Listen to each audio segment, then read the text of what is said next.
দর্শক স্বাগতম আপনাকে, প্রশ্ন করুন। হ্যাঁ বলে প্রশ্ন করব। জি অবশ্যই করবেন। জি ভাইয়া। জি মানে প্রশ্ন হলো একটা মানে একটা ফ্যামিলিক্যাল ব্যাপার, ইসলামিক আর কি পারিবারিক ব্যাপারে কিছু একটা প্রশ্ন করব। এটা হলো অবশ্যই। ওরা 5 ভাই, বুঝছেন? জি। 5 ভাই 2 বোন, হুম বুঝছেন? হুম তো এক ভাই একটু অ্যাবনর্মাল, ওকে বাসায় যাওয়া নিষিদ্ধ করে দিয়েছে ভাইয়েরা, অন্যান্য ভাইয়েরা বাসায় যাওয়া নিষিদ্ধ।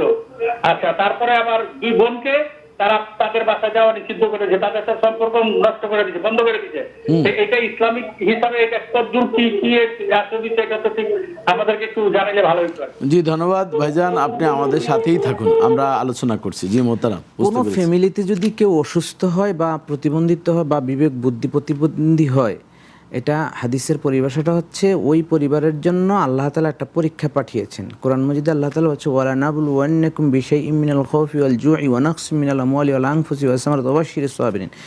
এই পরীক্ষাটায় কারা পাশ করছে আল্লাহ একটু ভেরিফাই করবেন যে এই পরীক্ষাটায় কে পাশ করছে। ইচ্ছা করলে আরও 2 ভাইকে কিন্তু আল্লাহ তাআলা এরকম বুদ্ধি প্রতিবন্ধী করতে পারতেন, আরও অসুস্থতা দিতে পারতেন, আরও বোনদেরকে দিতে পারতেন। আল্লাহ তাআলা একজনকে অসুস্থ করে বাকি 5 জনের পরীক্ষা নিচ্ছেন, এই পরীক্ষায় তারা কতটুকুন সফলকাম হইল।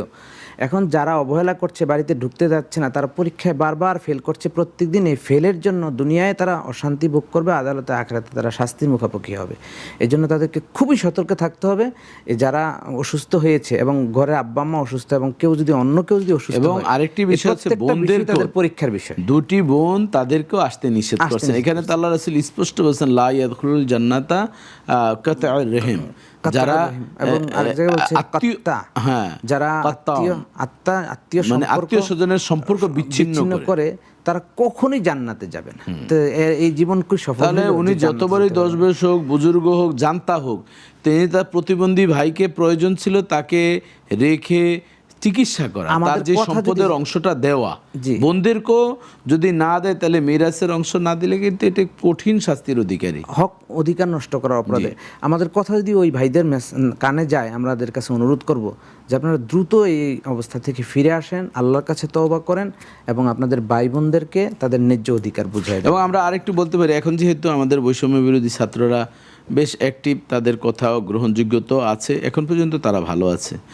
তাদেরকে যদি একটু নক করা যায় বা জানানো যায় এই বিষয়টি, প্রত্যেক এলাকায় কিন্তু স্কুল কলেজ মাদ্রাসা একটা সমন্বয়করা রয়েছে, তাদেরকে নখদর্পণে গেলে তারা অবশ্যই এটি প্রশাসনের একটা দ্বারস্থ হয়ে এটা কিন্তু ভালো একটা মিশন করতে পারে। প্রতিকারের চেয়ে অনেক ভালো তারা যে নিজের ভেতর থেকে তাদের পরিবর্তনটা গড়ে ওঠে, যে আমাকে আল্লাহর কাছে দাঁড়াতে হবে। আর এইভাবে আপনি যেটা বলছেন সেটাও তাদের আশ্রয় সেটা এই জন্য, কারণ হলো যারা এই ধরনের অন্যায় কাজ করে, চোর না শুনে ধর্মের কাহিনী।